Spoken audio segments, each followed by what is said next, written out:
Blue Abroad here, really special guest this morning, my first Carlton player, Matt Owies. Welcome to the show, mate. Thanks for having me. Good to have your time. I know you've got training in a couple of minutes now, but we'll grab you for a little bit. Now, I've just got back in the country literally 3 weeks ago to the day, and my first time I actually saw you play live was the Footscray game. So if they say first impressions count for the most, you've done a pretty good job at that. How are you going? How have you settled into footy? We'll get to your basketball journey in a moment, but how are you feeling at the moment? Yeah, really good. Finally being able to play some good footy. It took a while to get used to back playing after 6 years of not. And just starting to pick up where to run and stuff as a small forward. It's sort of a hard position, and I got told it was a super hard position. But finally being able to make the most of it a little bit. Yeah, for sure. And you strike me as someone that really enjoys taking on a new challenge. I mean, obviously you've moved overseas, you went to Hawaii University, then you moved from there to Seattle. So talk to me a little bit about, is that something that matters to you, taking on a new challenge? Yeah, 100%. Always been up against the wall, especially in basketball, being a smaller stature. And so I always back myself in against anything. And the change to footy was one that I was really excited about, and just looking to make the most of it. What was it? I mean, was it something, are you someone that sort of lives in the moment and you just sort of go with your gut instinct, or was footy always in the back of your mind when you were playing basketball? How did it work for you? Yeah, I always had interest in coming back and playing footy. I wanted to see how far I could go with basketball, and when I figured out I probably wasn't going to make it to the top of the sport, I thought, I want to compete against the best. So I thought footy would give me that opportunity. Yeah, for sure. And what does moving overseas do for your perspective? Like, what did it do for you? Obviously, I know that in the US we still have Western values. Yeah. But what does living overseas outside of Australia do for you now that you come back? Well, I had to grow up really quickly. Yeah. Not having mum and dad do all the washing and all that, thinking about food and all that. So that's probably the biggest thing, having to grow up, and now coming back, I'm all settled. Just turned 22, so older and just ready for mature body. I think I'm used to a lot of pressure playing in big situations and stuff like that. So I think I'm more settled than I was at 18. Definitely. So when I was growing up, I wasn't allowed to play footy. Mum said it was too rough. So I played basketball growing up from the age of 4 to about 24. Then when I was, old enough and big enough to make my own decisions, I started playing footy.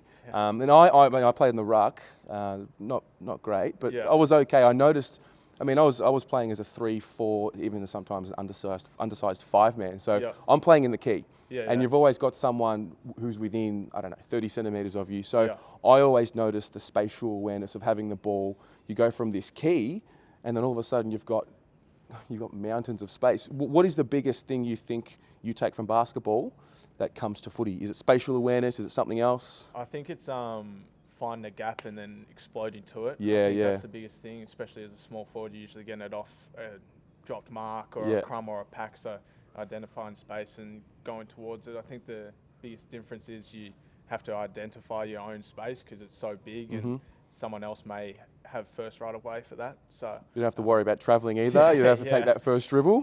There's no pivot foot needed. Spot on. So that's probably the biggest thing that I take from it: identifying the space and then exploding to it. And I guess for you, obviously 6'1". 6 foot. We'll take it. I'm 6'1" and a quarter, but I take 6'2". So point guard, and I've watched your highlights. You remind me a lot of a Kyle Lowry type, a point guard who really good at your intercepts, really good at the top of the key, reading the play, and then just going and absorbing the contact. Is that someone you maybe modelled your game on? Because when I was watching your highlights, I'm watching you and I'm thinking, this guy's a footy player. You played your basketball like a footy player. You weren't afraid of the contact. Yeah, that was always a plus. I think I was always a bigger, stronger kid, so was able to take contact and sort of look for it. Definitely Kyle Lowry's a good comparison. I think now that he's a champion. I think probably a year ago we're all giving him a bit of stiff, like he's never going to make it to the top level. But I think when Delhi was going really well as well, that was sort of someone that I looked at, and Paddy Mills and stuff like that. So. Yeah, for sure. And I've seen you make comments on Pendlebury and Greenwood. Did you consult with them? Did you speak to them about the change, or was it just more they're the example, they've set the template now, and that's maybe something you can look at? Yeah, it was more like setting the template. I didn't really talk to them or anything. but they've done so well at adapting, and Pendlebury's obviously been a star of the game, and Hughes keeping going from stride to stride. So they're definitely set the tone for it. Yep.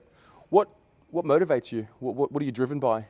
I think wanting to be the best. I think you see guys like Cripper and Murph and stuff like that, and how good they are and how they've set themselves up outside of football as well. I think that's what motivates me. I want to be like that. Yeah, helps when you're in the environment as well. Yeah, is that what the group generally is like? I mean, you've all obviously we've got a lot of young personalities and everyone. You're still really coming into your own. I know you said you're 22, and we've got a lot of guys there or thereabouts in terms of age. Yeah. At what point does it sort of click when you're sort of comfortable? I know you're in a different situation because you've moved from a different sport, but do you feel like it's clicking as the whole professional athlete, the routine? Yeah, I think us as a younger group, 1 to 4 year players, we sort of take responsibility of trying to drive training standards and doing extra craft and stuff. So it's coming from the bottom to the top. So I think that's a really big change that I've heard, and I think it's starting to show on the field. Like the younger guys are stepping up, and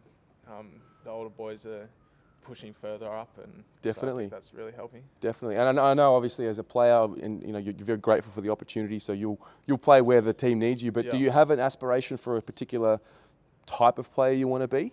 I think they've made it clear that they want a pressure small forward. Yep. So I look at guys like Paul Pilopolo, Charlie Cameron, the Richmond small forwards, all of them. So I think really making that spot my own, and once I get my chance, not letting it go. Yeah, we did so we've got a guy named Dan who does a lot of our stats for the channel, and he had a look at your stats throughout your season so far, and your pressure acts are right up there. You're something like 17 or 18 per game. Really, you've got the hallmarks of what we're really sort of crying out for. Do you feel the opportunity's there? Do you feel you're on the cusp of it and you're ready to sort of just grab it? Yeah, I think when I decided to come here, that was one of the things that they said they don't have a small forward. No one's really like taken that role, so that's what I'm really trying to do and trying to put my hand up for. And once I get the opportunity, I won't let it down. For sure. Now, before we let you go, I've got to ask you. I know you're a massive basketball guy. We've got to talk about the NBA free agency. I think this has been probably one of the craziest. It was a 24-hour block where Brooklyn signed KD, Kyrie, and DeAndre Jordan. So who do you follow? I follow Indiana. How did that happen? To be honest, I have no idea. I think when Paul George was playing for them, and they didn't want to change after. So. Yeah. Well, good on you, because I was a Tracy McGrady fan, and then he sort of got injured, and I was left in no man's land. So you've got Brogdon. I've got to ask, where do you think Kawhi will go? I was hoping he would have already landed somewhere by the time we filmed this, but it wasn't to be. I hope he goes to LA just because I want to see, because I'm a huge LeBron fan. Okay. So I hope LeBron gets back another championship. So I think that will help. So do you think the Lakers will win it next year? If they get Kawhi. Yeah, definitely. I actually think Boston will be really solid. I think Kemba's a really good option for them. It'll allow Tatum and Jaylen Brown to grow into the roles that they were sort of playing when Kyrie was injured. So I'm looking forward to seeing it. But yeah, mate, thank you so much for your time. Awesome. Welcome to the show. You're always welcome. Thanks, hopefully we haven't put you on the spot. No, hopefully you felt comfortable, and we'll see you soon. Good luck for the season, brother. Cheers, mate. Awesome.